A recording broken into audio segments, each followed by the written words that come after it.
क्या कभी आपके साथ ऐसा हुआ है कि मेहनत से सालन बनाया और आखिर में पता चला कि नमक ज़्यादा हो गया? परेशान होने की बिल्कुल ज़रूरत नहीं। आज की वीडियो में मैं आपके साथ शेयर कर रही हूँ ज़बरदस्त, आसान और आजमूदा 7 ऐसे तरीके, ऐसे सुपर हैक्स जिससे आप मिनटों में नमक बैलेंस कर सकते हैं।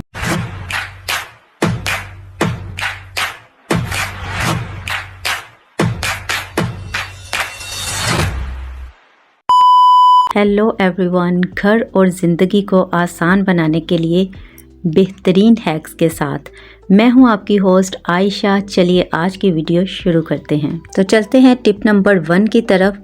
सबसे पुराना और आजमूदा तरीका है आटे का पेड़ा।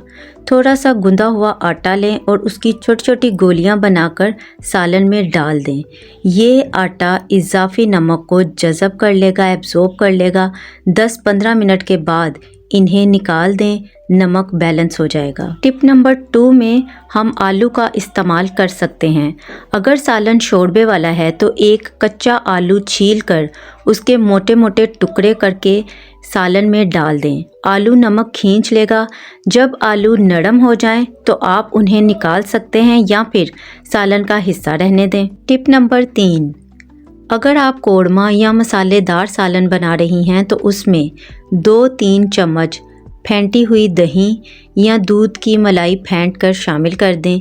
इससे ना सिर्फ नमक कम होगा बल्कि ग्रेवी भी ज़्यादा मज़ेदार हो जाएगी। टिप नंबर 4, बाज़ दफ़ा थोड़ा सा लेमन जूस या विनेगर, सफ़ेद सिरका डालने से भी नमक बैलेंस हो जाता है। ये ट्रिक खुश्क सालन या सब्जियों के लिए बेहतरीन है। चलते हैं टिप नंबर 5 की तरफ। तो टिप नंबर 5 ये है, अगर नमक बहुत ही ज़्यादा है तो थोड़ी सी ग्रेवी और बढ़ा दें। इसके लिए आप थोड़े से टमाटर या प्याज फ्राई करके शामिल कर सकते हैं ताकि जायका ख़राब ना हो और नमक भी बैलेंस हो जाए। टिप नंबर 6 ये है, अगर सालन पतला है तो थोड़ा सा बेसन भून कर उसमें मिला दें।